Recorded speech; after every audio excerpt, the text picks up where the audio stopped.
Welcome to episode 3 of Everything Delivery. In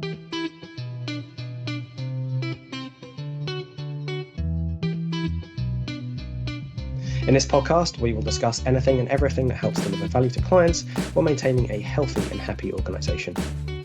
This episode of Everything Delivery is sponsored by Nearform. Nearform has over 10 years' experience in remote delivery, empowering clients to succeed in the digital world through application modernisation, data, design, DevOps and product. You can find out more at nearform.com.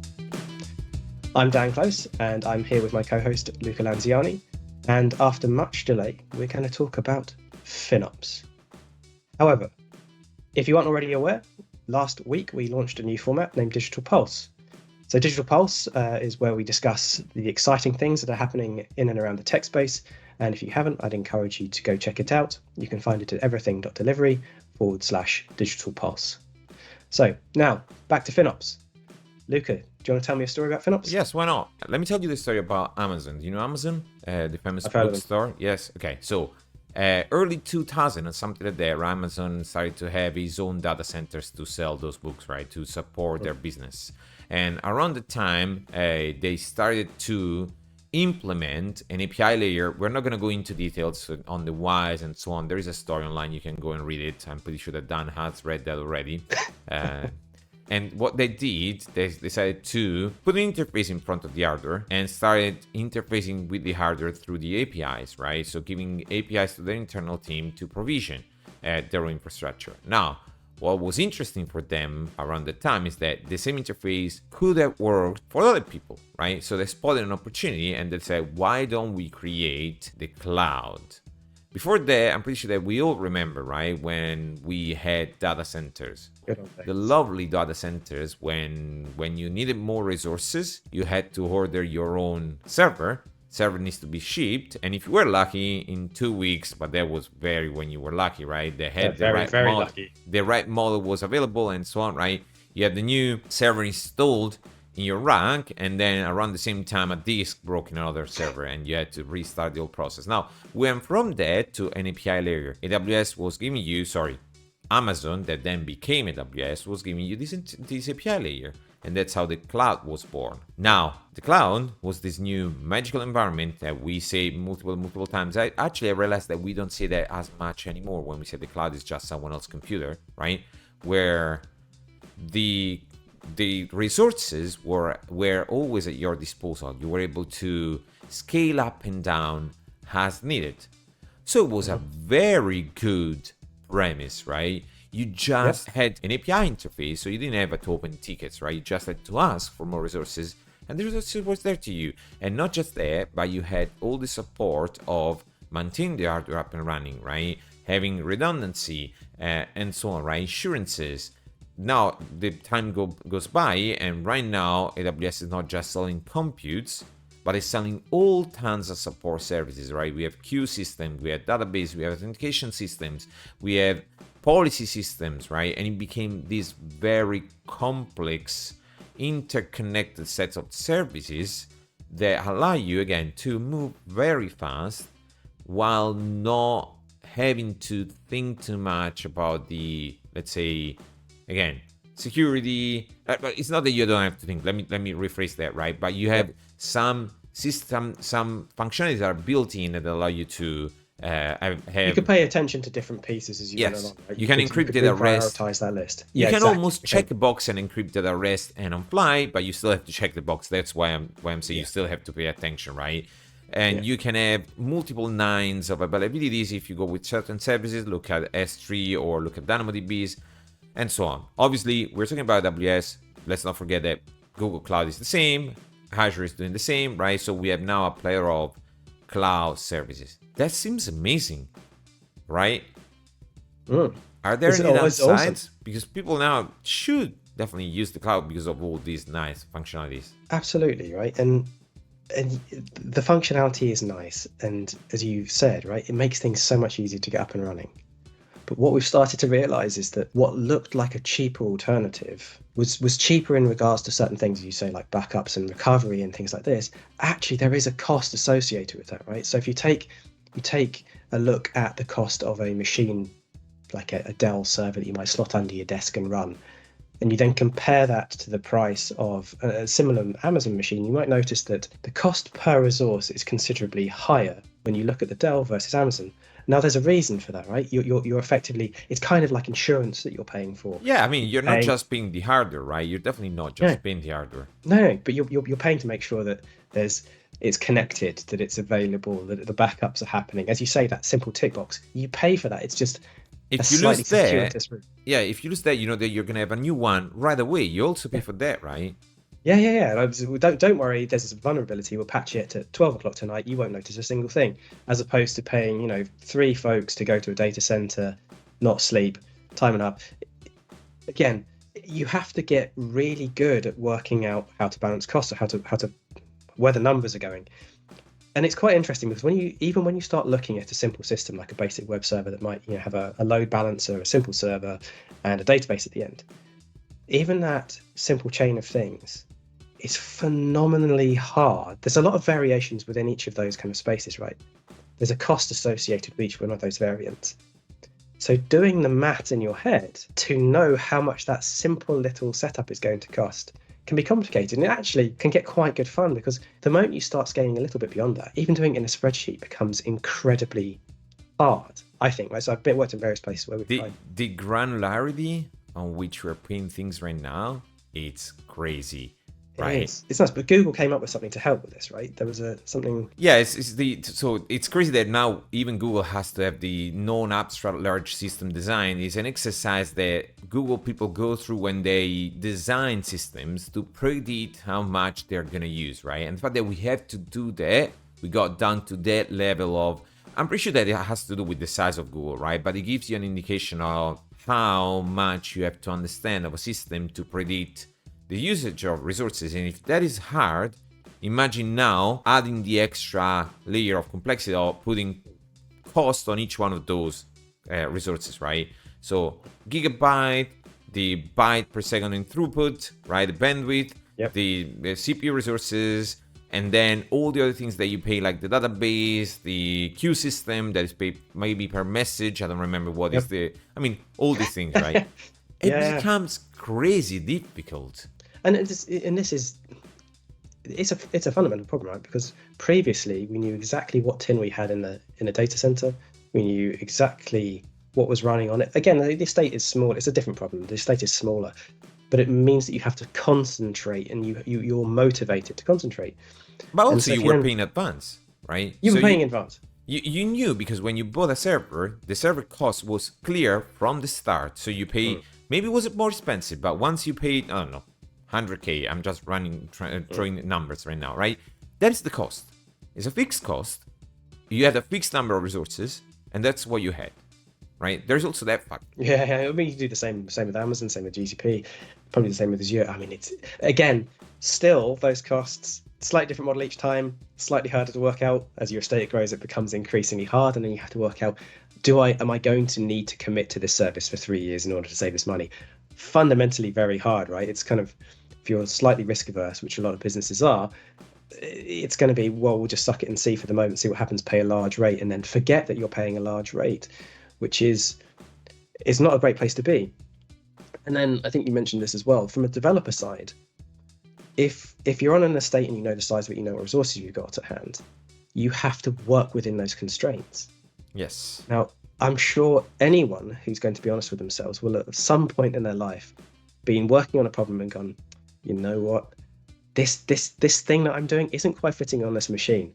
I'm going to get something that's got a slightly bigger CPU or slightly more memory. It doesn't matter. It's the cloud. I can click of the button, right? Yes, or more memory, as you say, right? CPU memory. Yeah. Let's scale it horizontally because we can do it now, right? Yeah, it's easy. But with that, you've got great power, and with great power comes great responsibility, right? To quote, I think it's Uncle Ben, isn't it, Spider-Man? I think it is. It is, and it is a massive responsibility, and it's something that I think has perhaps not really registered with developers. I think that's possibly fair to say. Like some folks are more conscious than the others, and I think on average, as a group, we could do a better job, even though it is hard. That said, it's not just the devs who are responsible for this, right? This goes beyond just the folks at the coalface writing their code. But do you even think that a human, even a set of people, do you think that a team can be responsible for this? Because I understand that you say it's not just developers, and I agree with you, right? It's not just developers.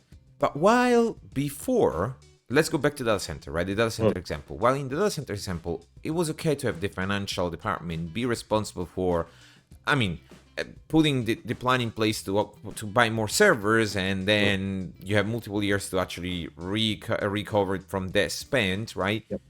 With the cloud, can we even do that? Can a human keep track of what we're spending? I mean, if you had 5 to 6 very caffeinated individuals that didn't sleep, right. I mean, the answer is no, right? I mean, this thing is just, it's so big, so complicated that really, given any kind of timeline, an hour, no, day, week, month, it's just not going to be possible, right? You look at the cloud. So I was at AWS Summit last week in London, and it was really, really good. But one of the slides they threw up in the keynote was Amazon now has 600 plus instances that you can pick from. Now, most folks, I would suggest, are just going to go, I'm overwhelmed. I'm just going to pick anything that I think will get the job done. What they're not going to be able to do, I think, is pick the instance that gives the best performance to cost ratio. Right? How do you know? I mean, it's how do you do it? And we know, and again, we're not picking on AWS to be clear, right? We're just using AWS as an example. It's good to have choice. We're not saying that it's bad to have choice, but with choice, 600 instances, 600 plus, and we know that they're adding instances every now and then, right? It's very hard to keep in mind all of that. If it was just instances, maybe you could do the math every now and then, but it's not just instances, it's everything, right? Yeah. I mean, you do types of database, as you allude to, how the data comes in and out of the systems, all of this kind of stuff. How do we solve this problem then, if a human or a set of human cannot solve the problem? A couple of things. One that I'm a particular fan of. Actually, I suppose both I'm a fan of, right? The first is it's going to be data, of course. We've mentioned this before, we're going to mention it again. Data, all of the things. So being able to, again, go about collecting a nice set of accurate data that's well-defined, that allows you to develop a form of trust in what you're doing. And the second part, which I think is kind of another area that both of us like, is automation, right? So this ability to take that data and automatically make quick reactions based on a prediction or any kind of data as it flows through a system, and again making that informed decision to scale up, scale down automatically without having to send an email to someone somewhere else saying, can you please? And I suppose this all of this is there to manage the problem that we just mentioned, cost, right? Cost. Oh, yeah. Always about cost, right? So do we need to find a name for that? Because I think as humans, if we don't name things, or maybe, I don't know if it's just humans or software engineers or the IT world, whatever you want to call them, right? Stick a buzzword on it. Yes. So what do we want to call that? So we collectively came up with this wonderful portmanteau is what it's called. Much like we have DevOps with the contraction of developers and operations, or development operations, we've come up with FinOps. So this is a contraction of finance and operations. So FinOps. And as you say, right, we've got a habit of doing this. So I mean, platform engineering, data mesh. I don't know, these things. But again, it's a marketing game, right? You have to call something. You have to give something a name so people reminds that. I mean, reminds them something you can sell to someone. Look at Apple, right? Apple names pretty much everything. Everything that they do has a name, so it probably round works. Edges. That's an Apple thing. Probably works, right? No, it does. It definitely works, right? But I mean, jokes aside, we know that this is a fundamental problem in keeping control of these costs. We've seen posts from various people around escalating costs. But are we actually saying that FinOps is about cost, or is it just about cost? Because we wrote a blog post about this, right? We did indeed. And so it is about costs, but that is not what it is about. It's a side effect. I think from my experience, at least, whenever I've been in a space where people are talking about FinOps, what it typically turns into is every week, every couple of weeks, somebody sends out an email saying, hey, you're running the data group and we noticed that you're spending £3,000 every 6 hours on a query. Can you turn these things off? that is what people generally tend to think about as FinOps. And that is useful, right? It is useful to know what these costs are and get control of them. Absolutely. And obviously, we mentioned automation, right? It's really been the way through this. Even having what I would call a bad implementation of that email kind of oriented approach is better than nothing. It's a starting point. It's a good starting point. Yeah, especially if you've got a runaway creed. It's at least you're aware, right? Yeah, some awareness is better than none, which is great. But that is not all that FinOps is about, right? So if you look a bit harder, as we discussed in the blog post, FinOps is really about understanding what's happening within your system, much like observability, and then using that to kind of maximize the business value that you can drive from that data. There you go. Right? Maximizing business value. I love that, right? So that's what FinOps should be about, right? Should be about. I mean, it's okay to spend more, right? If it helps to increase your revenue. So if you need to grow your revenue or you need to experiment, if there is a reason for that, it's okay to spend more. You don't have to always cut costs. That's not the idea, right? Yeah, again, you have the data, you can look at it, you can see you can understand the story it's telling you, and you can make that sensible data-driven decision. Right. You could reduce spending in certain areas, right? And increase the spending in others. And it doesn't have to be just cloud. You could, I don't know, reduce the spending in the cloud and invest more in training, right? Yeah. For your organization. I mean, it's about managing the cost, or even better, as I think you said when we were preparing these episodes, optimizing distribution of resources, right? I really do hope I did say that. It sounds good. So it's about managing your spend. So who should be involved in these FinOps things? We said that is a contraction between financial and operations, you said, right? Yeah, finance and ops, yep. Finance and operation. So who should be involved in this? Should we involve just finance and operation? No, I think we kind of briefly touched on this previously. This is literally everyone, right? There's not one particular group that can take responsibility for any one particular part of the system. It just simply doesn't work. And moreover, it's not just one particular part of the system, which is what a lot of people think about. So if we leave the environments thing to the side just for the moment, so from a business perspective, those kind of folks are going to want to have a better performance for users, for example. So this will be things like your product owners, your technical product owners, the business itself will care about the bottom line. So this is, I think, often why people confuse it with just cutting costs. From the tech and business side, right, there's a potential there. You have a smooth running operation. It's something you can go to market with. It'll help you attract the kind of developers who want to work in these smooth systems, because off the side of having a good FinOps model, you should, in theory, you have a good observability setup, which should mean that you have something that allows you to have a smooth path to production. At least that would be my expectation. So just to clarify, right, what we're saying is that if you only involve finance, right, finance may not take those aspects into consideration, and so they're gonna just look at this as a pure spend. Yep. That is, I mean, it's nothing wrong, right? That's their job. Yep. But what we're saying is that you want to involve other areas because they bring their perspective into the discussion and help make a better decision, because maybe there is a reason why we have to spend. Yeah, it's got to be bi-directional communication, right? And I think typically it's not something that businesses do well. I mean, it's quite often with security, but it's dictating to people how things work as opposed to having a sensible two-way conversation and saying how things. You say dictating, I say putting guidelines. The point is that they have their responsibility, right? As developers, we love to experiment, and we can say that maybe we don't care about the money, the costs, right? But maybe we don't have visibility, so it's not something that we think about, right? I think that would be a fair statement. So in the same time, we want to involve, again, tech, because maybe the tech itself can influence costs. Meaning cutting costs doesn't mean, or moving costs around doesn't necessarily mean cutting infrastructure. It may be optimizing code, right? We can reduce the spend, have the same performances. Maybe we can rewrite our stack in Rust, Go, and any other language, or maybe we can just update to a newer version of the runtime that runs better, right, and consumes less resources. I mean, to go to our Digital Pulse episode, right, we could talk about perhaps changing your Kafka implementation to Red Panda and saving yourself some money because it's a smaller single binary. there are endless kind of options in this space. And as we say, we want to consider this across all the environments, not just production, right? This is something that I think we touched upon on our blog post that we wrote, where you want to catch things earlier, faster, right? So something that we mentioned in the previous episode is what happened to Coinbase. They had a 65 million spend, right?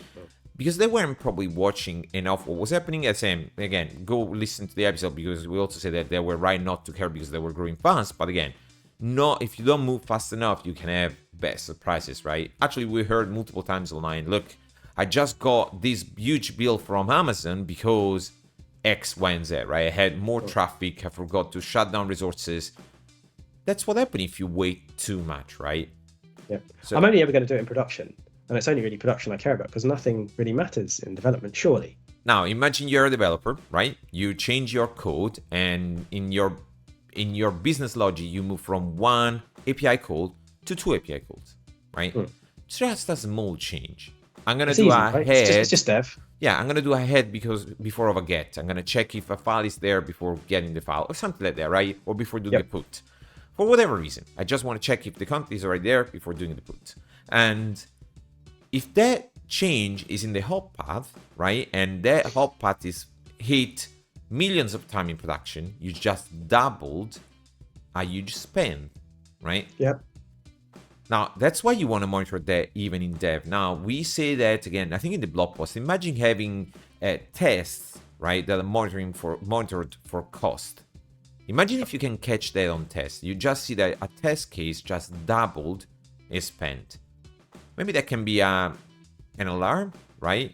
Yeah, can be an alert in some an alert of some sort, and say, hey, maybe you want to look deeper at these, right? And it's really useful. You said this already. Having the visibility from the development side is super key. So having tight feedback loops all the way through the system is immensely useful.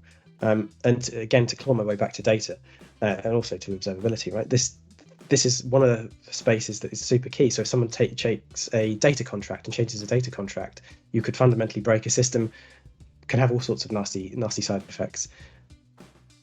Doing this, we should say, is not simple, right? No, it's not simple at all. In fact, we have seen that many tools were born from this FinOps movement to monitor the spend. Yep. But it's something that you want to do, you have to do if you really want to step up your game. Right? It's something that is happening. Now, has already happened? Are we done with FinOps? I don't think so. No, we aren't, right? So the cloud journey is still relatively new, I think. I know it's been going on since the early 2000s, but a lot of things are changing. We're seeing all sorts of interesting takes on what's happening with the cloud and how much it costs. FinOps is a relatively new response to that, and it is, interestingly enough, focused solely on the cloud, which we'll get to in a minute. Yeah. It can also be a source of cost, right? So in order to do FinOps, you're going to have to invest in some tooling to help you. There's no out-of-the-box solution. There's nothing that you can just, go to your local software vendor and say, look, I need to deploy this in my data center because I want to understand the cost of all of my things. There's going to be some cost involved, either from engineering or from software. Yeah, and again, tool is one thing, right? You need to have commitment from your organization to follow up on the tool's recommendation, right? To work together, because as we said, it's not just about one department, right? You have to make... Yeah, it's a philosophy, right? You've got to... Yes. Yeah, it's like any kind of governance framework, you've got to have that kind of central yet federated approach to doing it. It's almost like security, right? You have to have all the parties aware about security as much as you have all the parties aware about cost. Why managing cost is important. How do we know about the cost? How do we get to know about how much running our thing is costing, and what are the measures that we can take to reduce the cost, right? In this specific case, most of the time, the impact is going to be reducing the cost, and what we can do for optimize. And if the developer optimizes in one way, the operational person is optimizing another way, finance, does some agreement, get some discount from the cloud, business changes the approach a little bit, I don't know, right? There are many things that you can do, but the key point is that you have to work all together to make it happen. Yeah. You want a consistent message to the people you're dealing with to make sure you get the best bang for your buck. Now that said, right? So great point. But you still have the software in there, right? And so this is where things become potentially more interesting, because you're trying to save money, but picking the right tools to support that buy-in is also potentially a great way to spend a vast amount of money per Coinbase. Yeah, that is interesting, right? Because while we were writing this episode and the previous one, to be honest, right, we started considering that now FinOps, for the definition, is cloud financial management discipline, right? So it looks like it's just about cloud, but if you look at many other system platforms, in this specific case we're going to take the observability platform as an example, they are also changing their billing strategies to mimic what the cloud is doing. So while before you were buying packages, if you want, right, you were paying for in bulk, right now you see many of those platforms have changed their billing system to be per resource, per a number of metrics, by device, by container, right? So we get into the same problem we discussed before. The cost becomes quite unpredictable. And as we... So you need FinOps for your FinOps. Yes. So like for Coinbase, they paid 65 million in monitoring for, just because they traffic exploded and they didn't realize they were sending a lot of data there. Maybe FinOps needs to expand and include those platforms as well, because you want to be quick to react to those changes as well, right? So I'm pretty sure that, so as in the past we said we were hearing I just got an expensive bill from Amazon without realizing, and again we're not picking on Amazon, right? It's one example. Same happened with Coinbase and Datadog. So maybe FinOps should expand on those tooling as well. As you say, look at Redpanda. You can move from Kafka to Redpanda and save money. So yes, there you go. So final takeaway from the episode is that FinOps is one part, cloud is one part of the picture, right? Yes, let's focus on cloud, because right now it seems like cloud is the main problem. It's still the primary destination, right? Everyone seems to be still going there yet complaining about it. Yes, but start also thinking about the philosophy, because the philosophy is what is going to save you. So there is a centralized group or organization that talks about FinOps, and it's called the FinOps Foundation. Do we want to finish with a very academic definition of what FinOps is? I think all we spoke about is actually in that definition, isn't it? It is indeed. Yep. So we've gone very, very roundabout to get to, as I say, very academic definition. Go on. Which I'm happy to read. Okay, cool. So FinOps is currently defined as an evolving cloud financial management discipline and cultural practice that enables organizations to get maximum business value by helping engineering, finance, technology, and business teams to collaborate on data-driven spending decisions. Whew. So we covered all of those components, I think. Yes. And actually put a bit of meat on them. I think that's fair. So pay attention to your cost. Be aware. As long as you're aware, right, and you're doing something, you're already in a good place, right? Be aware is the first step. And then start optimizing, start getting better at that. That's always what you want to do. Iterate. Keep iterating. Yeah, start small, build. Yeah. And that's all for FinOps, I suppose. Can we close it here? I think that's where we'll finish on FinOps. You can find us as per usual on YouTube at Everything Delivery. So that's YouTube @/ Everything Delivery.